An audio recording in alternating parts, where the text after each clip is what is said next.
하나님의 말씀은 말라기 2장 13절에서 15절 말씀입니다. 구약성경 1329면 말라기 2장 13절에서 15절의 말씀을 찾아서 한 절씩 교독하시겠습니다. 구약성경 말라기 2장 13절에서 15절 말씀입니다.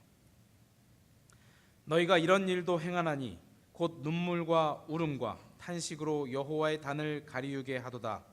그러므로 여호와께서 다시는 너희의 헌물을 돌아보지도 아니하시며 그것을 너희 손에서 기꺼이 받지도 아니하시거늘 너희는 이르기를 어찌미니까 하는도다.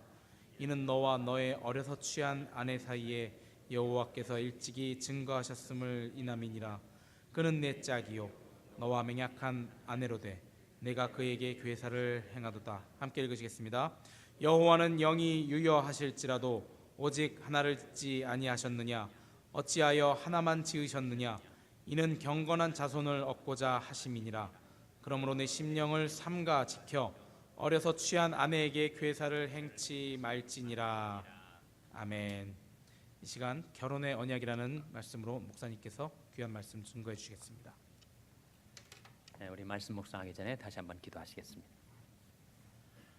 하나님 아버지 감사합니다. 저희들 삶 속에 평강 주셔서 이렇듯 하나님 앞에 나와 감사와 찬송을 드리게 하시고 이제는 하나님의 말씀을 저희들이 묵상하고자 하오니 주 성령께서 저희들의 마음 눈을 밝히셔서 말씀 속에 담겨진 하나님의 뜻을 저희들로 하여금 깨닫게 하여 주시옵소서. 예수님의 이름으로 기도하옵나이다. 아멘. 할렐루야. 서로의 평강이 볼 기원하는 마음으로 샬롬 인사 나누시기 바랍니다. 샬롬. 샬롬. 우리가 수요예배 시간에 말라기 말씀을 상고해 나가고 있습니다. 말라기는 주전 400여 년경에 쓰여진 구약 성경의 맨 마지막 책이죠. 당시 시대는 사회 격변기를 지나고 있었습니다. 이스라엘 민족이 범죄하여 하나님의 심판을 받고 바벨론 포로로 잡혀갔다가 하나님의 긍휼로 그들이 고토로 귀환하게 되었죠. 워낙 사회의 격변기를 지나다 보니까 많은 가정들이 깨어져 나갔어요. 한국에서도 그렇지 않습니까?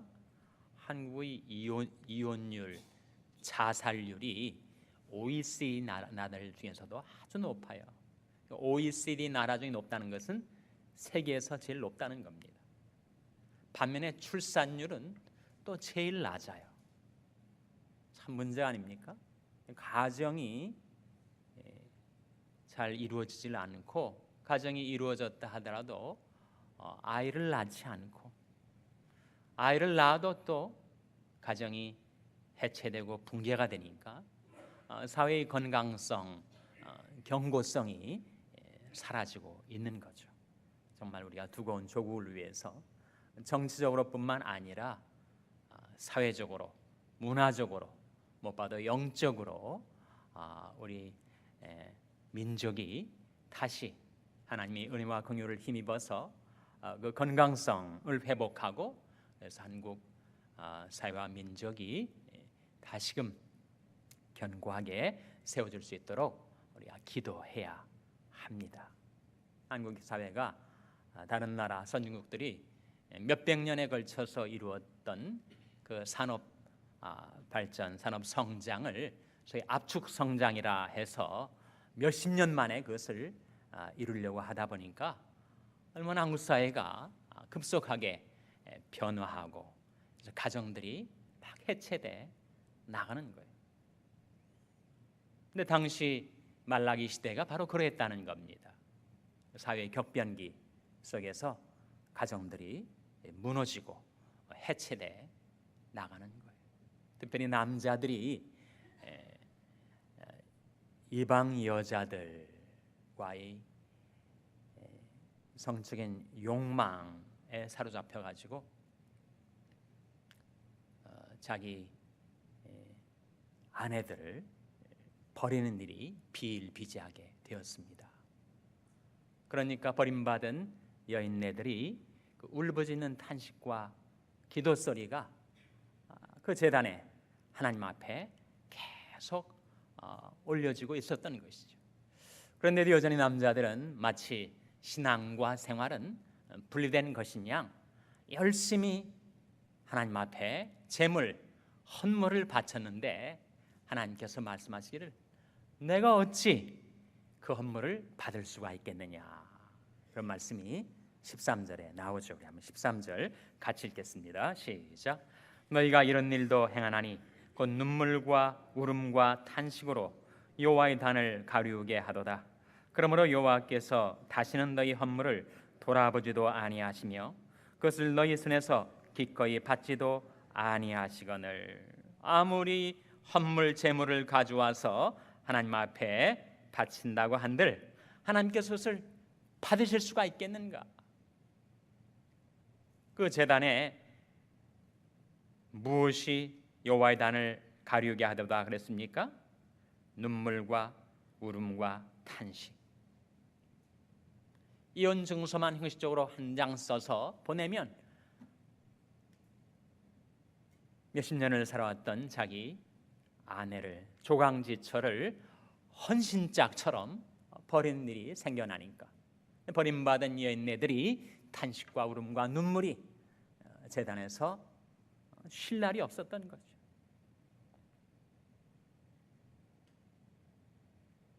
우리 신앙과 생활은 결코 분리될 수가 없습니다.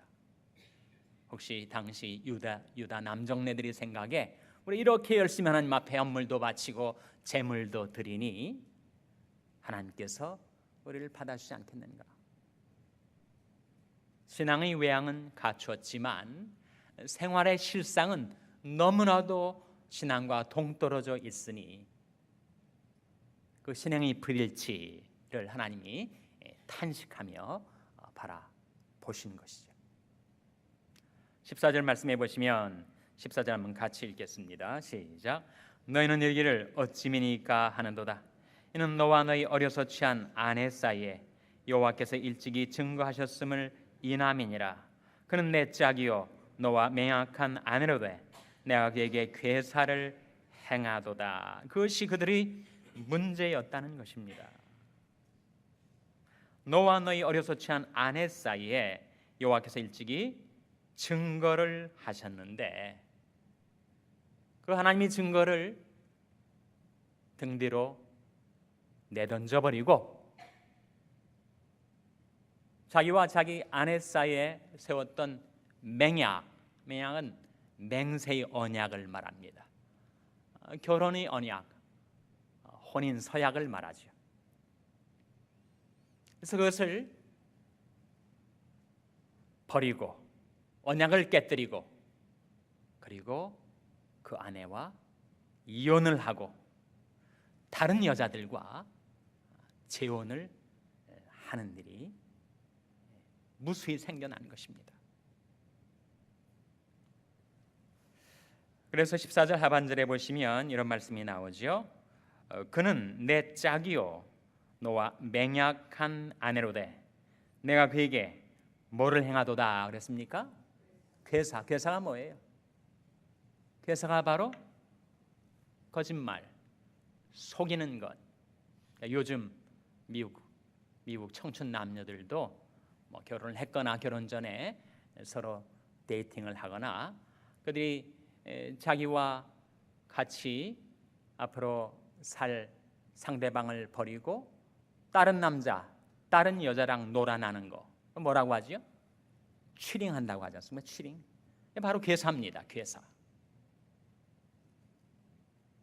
그래서 자기 배우자를 속이고 언약을 깨뜨리고 그리고 가정을 붕괴시키는 이런 일들이 유다 사회 속에서 벌어지고 있었던 것입니다. 그래서 이 맹약은 언약, 결혼 서약을 말하고 한 남자와 한 여자가 결혼 서약을 할 때 거기에 누가 계셔서 그 결혼 언약을 증거하셨다는 겁니까? 하나님이. 증거란 말이 나오지 않아요? 그래서 그가 자기 배우자와 언약을 할 때 한 남자와 한 여자 사이에서 지금 언약이 이루어지고 있지만 사실 그 자리에 함께 계시는 하나님께 언약을 한 거라는 거예요. 그래서 배우자에 대한 언약을 저버리면 그것은 바로 하나님께 대한 언약을 저버리는 것이 된다는 겁니다. 그래서 실제로 그 말라기 시대에 많은 남자들이 세욕에 사로잡혀 가지고 이방 여인들과 결혼을 하고 조강지처를 버리면서 그 아내를 떠나가는 것이 결국 하나님을 떠나가는 것이 되고 말았던 거예요. 남자는 여자에게 영향을 받을 수밖에 없습니다. 정서적으로나 감정적으로나 모든 삶의 영역에서 자기 아내에게 영향을 받기 쉬운데 특별히 영적으로 그렇다는 거예요. 그래서 이스라엘 남자들이 이스라엘 여자들을 버리고 이방 신을 음란하게 섬기는 이방 여인들과 결혼을 하고 살다 보니까 자기 마음속에 그 간악한 이방 신을 섬기는 그 정욕이 마음속에 스며들어 와가지고 그들이 다 아내를 버리면서 결국 하나님을 버리게 되었다는 거예요. 그래서 하나님은 우리 모든 삶 속에 우리와 상관하십니다. 그래서 우리가 특별히 자기 가족들에 대해서 어떻게 행하는가 하는 것은 곧바로 하나님께 어떻게 행하는가와 직결되어 있다는 거예요. 아내와 세웠던 언약을 헌신짝처럼 내어버렸던 것이 결국 하나님과의 언약을 그렇게 내버리는 결과를 낳게 되었다는 것이죠. 그래서 우리가 자기 배우자에게든지 자기 부모에게든지 자기 자식에게든지 나와 상관된 어떤 사람에게 내가 악을 행하면 그것은 곧바로 그것은 하나님께 악을 행하는 것이 되고 맙니다. 내가 누군가의 마음에 상처를 주고 그의 눈에서 피눈물을 나게 하면 그것은 하나님의 마음에 상처를 주고 하나님의 눈에서 눈물을 나게 하는 것이란 말이에요. 하나님께서 정말 통탄에 맞지 않으시면서 그 유다의 가정들을 내려다 보신 거죠. 그러면서 15절에 이렇게 말씀하십니다. 15절 말씀 같이 읽겠습니다. 시작.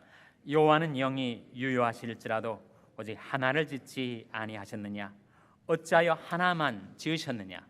이는 경건한 자손을 얻고자 하심이니라. 그러므로 내 심령을 삼가 지켜 어려서 취한 아내에게 괴사를 행치 말지니라. 15절 말씀이 아주 어려운 말씀입니다. 영이 유효하다, 하나를 만들었다, 이게 다 무슨 말씀인가? 언뜻 그 의미가 잘 안 들어오실 거예요. 우리 함께 말씀을 살펴보겠습니다. 15절에 다시 보시면 여호와는 영이 유효하실지라도 오직 하나를 짓지 아니하셨느냐. 유효하다는 건 남는다는 거예요. 하나님은 영이 남으시지 않느냐. 영이 유효하시다, 풍족하시다. 그런데 하나님이 하나만 만드셨다 라고 말씀했을 때 영이 유효하다는 의미는 하나님은 영, 그 능력이 풍부하시고 풍족하시고 무한하신 하나님이신데 하나만 만드셨다. 이 하나가 뭘 가리킬까요, 여러분? 뭘 가리킵니까? 하나는 한 남자에게 한 배우자, 한 아내를 예배해 놓으시다, 그런 뜻입니다. 하나님이 능력이 많으시니까 한 남자를 위해서 그 창조의 능력으로 얼마든지 많은 여자들을 그에게 붙여주시고 그리고 많은 배우자를 그에게 주실 수가 있는 능력이 부족해서 그리 아니하신 것인가? 그게 아니라는 거예요. 영이 유하실지라도 능력이 풍부하실지라도 하나님께서는 한 남자에게 한 여자를 배우자로 예배해 놓으시고 그를 인도하셔서 결혼하게 하시고 결혼이 언약을 하게 하시고 가정을 이루게 하셨다는 거예요. 능력이 부족해서 한 배우자만 예배하는 것이 아니란 말씀입니다. 좀 더 보시면 여호와는 영이 유하실지라도 오직 하나를 짓지 아니하셨느냐? 어찌 하나만 지으셨느냐? 왜 한 사람에게 또 다른 한 배우자만을 지으신 것이란 말입니까? 그 질문에 대해서 하나님의 대답은 뭐예요? 무엇을 얻고자 하심이니라 그랬습니까? 이는 경건한 자손을 얻고자 하심이니라.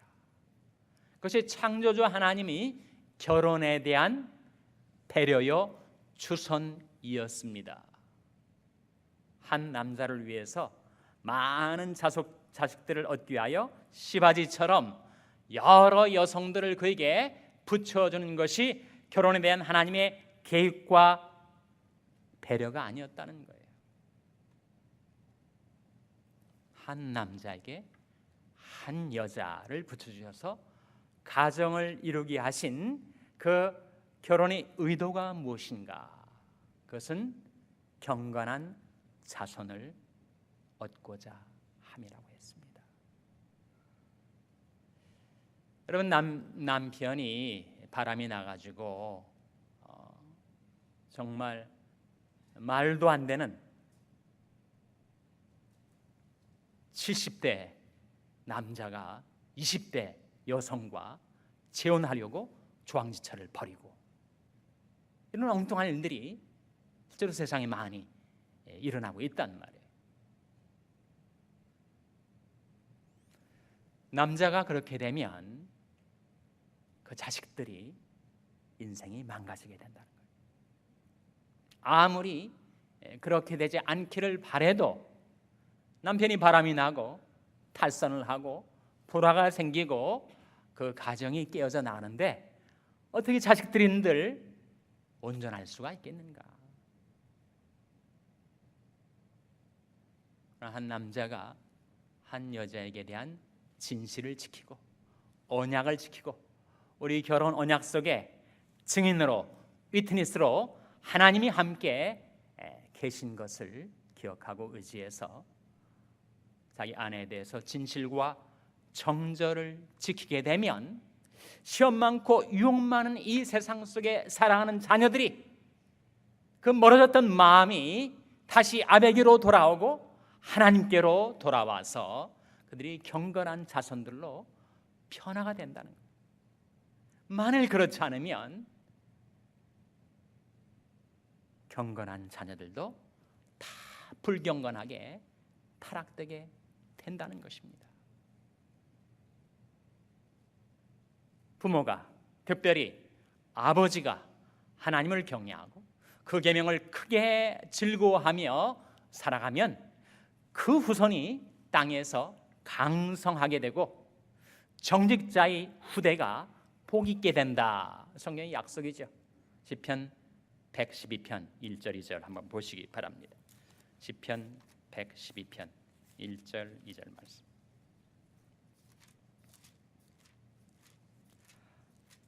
구약 성경 886면 시편 112편 1절 2절. 시편 112편 1절 2절 말씀 우리 같이 읽겠습니다. 시작. 할렐루야. 여호와를 경외하며 그 계명을 크게 즐거워하는 자는 복이 있도다. 그 후손이 땅에서 강성하며 정직자의 후대가 복이 있으리로다. 특별히 집에서 남자가, 아버지가 하나님을 경외하고 그 계명을 크게 즐거워하며 살면 하나님께서 그에게 복을 내리셔서 그 후손이 땅에서 강성하게 해주시고 정직자의 후대가 복이 있게 해주신다. 그런 말씀이죠. 그래서 경건한 한 남자와 경건한 한 여자, 하나님을 경외하는 크리스찬 남녀가 결혼해서 믿음의 가정을 이루는 것이 하나님이 기쁘신 뜻인 이유는 하나님께서 그 부부를 통해서 이 세상에 경건한 씨, 경건한 자손들을 얻기 위해서라는 것입니다.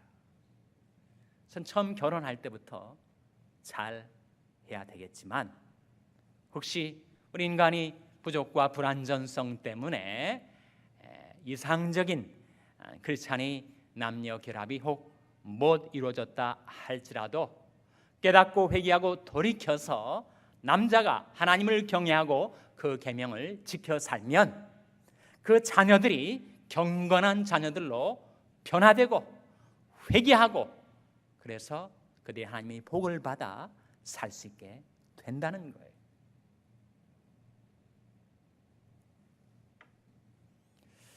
그 모든 것의 출발은 그 남자의 심령에 있습니다. 남자의 마음에 있어요.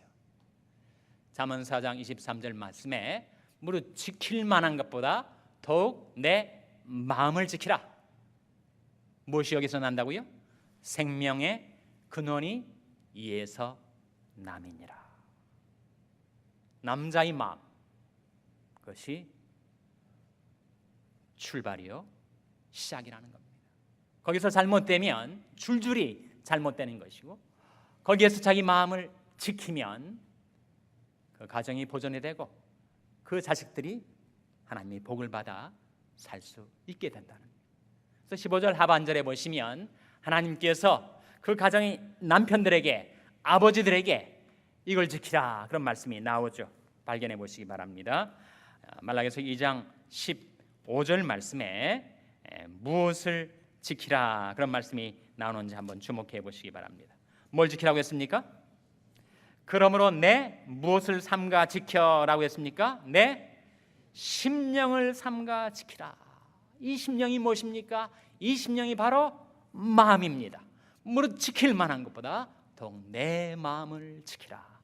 생명의 근원이 이에서 남이니라. 간악한 마귀가 남편들이 마음을 뚫고 들어와 가지고 그렇게 성욕, 정욕, 색욕을 심어 놓고 거기에 미혹되고 거기에 속아서 다른 여인들과 합해서 처자식을 벌이게 된다면 그렇다면 그것은 한 가정의 붕괴일 뿐만 아니라 그것은 한 사회, 한 민족의 붕괴로까지 이어지니까 그 시작 출발이 무엇인가? 남자의 심령, 남자의 마음에 있다. 내 심령을 삼가지키라. 내 마음을 삼가지키라.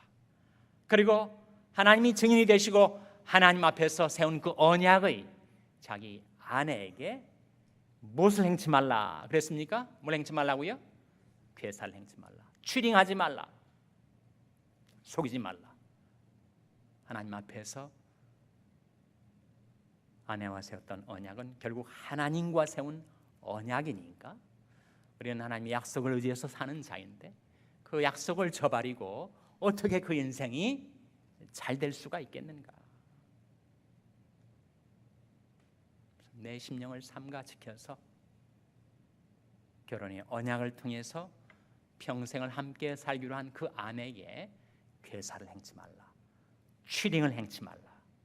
그렇게 살 수 있도록 내 마음을 지키라. 간악하고 간교한 마귀가 간악을 내 마음속에 심어 놓으려 할 때 그때 그 마귀를 대적하고 물리치라. 그런 즉 너희는 하나님께 순복할지어다. 마귀를 대적하라. 그리하면 너희를 피하리라.